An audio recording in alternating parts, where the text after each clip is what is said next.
एक भीष्मक नाम के राजा हैं, कुंदनपुर के राजा हैं। उनके 5 पुत्र हैं लेकिन कोई पुत्री नहीं।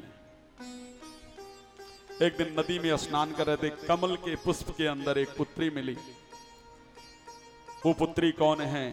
साक्षात माता लक्ष्मी। भगवान जब विष्णु स्वरूप में है तो समुद्र से अवतरित हुई, जब राम स्वरूप में आए तो धरती से अवतरित हुई, और जब कृष्ण स्वरूप में आए तो पुष्प से अवतरित हुई। माता लक्ष्मी जो है वो रुक्मणी का स्वरूप धारण करके आती है। 5 पुत्रों पे एक पुत्री भीष्मक राजा लेकर के आए। पुत्री को खूब अच्छा एजुकेशन दिया, पढ़ाया लिखा। मैं साफ कह रहा हूं हमारे, अच्छा, जब पढ़ाया लिखाया, विवाह का समय आया तो बाल रूप में ही जो भीष्मक राजा हैं उन्होंने प्रण किया था कि मेरी पुत्री जब बड़ी होगी तो उसका विवाह द्वारिकाधीश भगवान कृष्ण से करूंगा, उन्हीं के साथ अपने पुत्री का विवाह करूंगा। क्योंकि माता ने पुत्री को यही विचार डाला था कि आपके पिता ने वर रूप में उनको कहा। जब रुक्मणी बड़ी हो गई तो उसका जो पिता है रुक्मी, उसने अपनी बहन का विवाह शिशुपाल को वचन दिया कि आपके साथ मेरी बहन का विवाह होगा। शिशुपाल कौन है? भगवान का परम शत्रु, जो पिछले जन्म में हिरण्याकश्यप था। और पिता से कह दिया कि देखो एक बात ध्यान रखना, स्वयंवर का आयोजन किया जाएगा। हमारे यहाँ पहले नियम था कि एक अच्छे स्वयंवर का आयोजन किया जाता था। स्वतंत्रता, शायद सनातन धर्म से, हिंदू धर्म से ज्यादा स्वतंत्रता किसी और धर्म के अंदर कभी रही ही नहीं है स्त्रियों को। इससे ज्यादा स्वतंत्रता शायद किसी और धर्म में रही ही नहीं। रुक्मणी जी को जब पता चला कि मेरा विवाह शिशुपाल के साथ होना है तो रुक्मणी जी फिर भगवान अपनी भाभी के सामने आकर रोती हुई कहती हैं कि मेरी सगाई भैया शिशुपाल के साथ मेरी शादी करने को कह रही हैं भाभी, लेकिन मैं तो कृष्ण को अपने पति के रूप में वर्ण कर चुकी हूं। अब मैं कैसे शिशुपाल को पति के रूप में स्वीकार कर सकती हूं? भाभी ने कहा कि एक काम करो, कृष्ण को पत्र लिख दो। अभी तक भगवान कृष्ण से रुक्मणी मिली नहीं है, बोले पत्र लिखो। तो रुक्मणी वहां पर पत्र लिखती है। सोचिए, हमारे एजुकेशन, अब बात की जाती है कि महिलाओं को एजुकेशन, हमारे यहां महिलाओं को सबसे पहले एजुकेशन ही महिलाओं को दिया जाता था। भगवान कृष्ण को पत्र लिखती हैं, और जो देखा नहीं है लेकिन कहती हैं। रुक्मणी जी ने पत्र लिखा, पत्र द्वारिकापुरी भेजा। पत्र कितना सुंदर रुक्मणी जी लिखती हैं। श्रुत्वा गुणान भुवन सुंदर शृणताम ते निर्विषय कर्ण विवरहेतुम। कहती है आपके बारे में मैंने सुना है, आपको अभी तक देखा नहीं है, लेकिन पहली भक्ति की जो पहली प्रकाष्ठा है वो क्या है कि श्रवण भक्ति। नवधा भक्ति में पहली भक्ति है श्रवण भक्ति।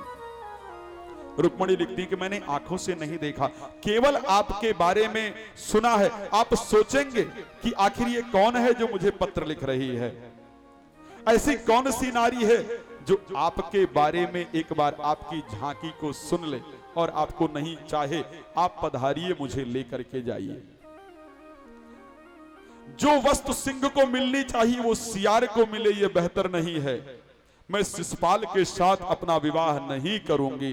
परसों मेरा शिशुपाल के साथ सगाई है, मैं अपने प्राणों को दे दूंगी, लेकिन मैंने आपको पति के रूप में स्वीकार किया है, मैं दूसरे को स्वीकार नहीं कर सकती। खुद ही प्रश्न भी करती हैं और खुद ही उत्तर भी देती हैं। अब आप सोचोगे कि आप मुझे कैसे लेकर के जाओगे? मैं तो राज्य के अंदर रहती हूं, मैं तो 7 तालों के अंदर हूं, आप मुझे ले कैसे जाओगे? तो हमारे यहां एक प्रक्रिया है कि विवाह से पहले गौरा पूजन को लड़की जाती है। मैं जब गौरा पूजन के लिए जाऊंगी, आप वहां पर आइए, आपको जयमाला पहनाऊंगी और आप मुझे वहां से लेकर के जाइए। माता रुक्मणी ने सुंदर पत्र लिखा। पंडित जी पत्र लेकर के भगवान कृष्ण के पास पहुंचे। भगवान कृष्ण ने पत्र को पढ़ा और पढ़ करके भगवान से पंडित जी ने कहा जाएं। भगवान कृष्ण ने कहा जाएं कहां, चलें। भगवान कृष्ण वहां पहुंचते हैं। 10,000 सैनिकों की व्यवस्था है रुक्मणी जी को जहां पूजा करने आना है। बलराम जी ने कुछ सैनिकों को भी पीछे से भेजा। 10,000 सैनिकों की व्यवस्था है। भगवान कृष्ण पहुंचे, माता रुक्मणी कात्यायनी माता की पूजा कर रही हैं। कात्यायनी माता की जब पूजा कर रही हैं तो पूजा तो कात्यायनी माता की कर रही हैं, लेकिन उसमें छवि किसकी नजर आ रही है? भगवान कृष्ण की नजर आ रही है। भई प्रसन्न महेश भवानी और खसी माल मूरति मुस्कानी। भगवान माता कात्यायनी की जो छवि है उससे पुष्प, जब भी आप कहीं मंदिर पूजा करने जाएं, जब आप पूजा करने जाएं और आपके सामने आपको लग रहा हो कि भगवान की मूर्ति मुस्कुरा रही है, तो आप समझिए आपकी पूजा कबूल हो गई। आपके पूजा करते हुए कोई फूल गिर जाए वहां से तो समझिए आपकी पूजा स्वीकार हो गई। भगवान कृष्ण वहां से आए। जब भगवान वहां पर पहुंचे, माता रुक्मणी ने 10,000 सैनिक खड़े हैं, पूरी व्यवस्था है, भगवान वहीं मूर्ति के सामने प्रकट हो गए। माता रुक्मणी ने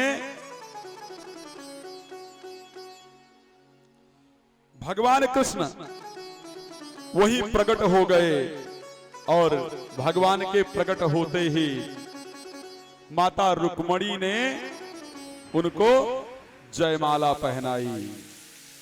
भगवान कात्यायनी माता की मूर्ति के सामने खड़े प्रकट होते हैं और वहां पर सुंदर जयमाला, जो माता रुक्मणी के पहले विवाह का प्रसंग है, जो माता रुक्मणी का विवाह होता है, हाँ, जयमाला पहनाई और माता रुक्मणी का जो विवाह है वो कृष्ण जी के साथ हो गया।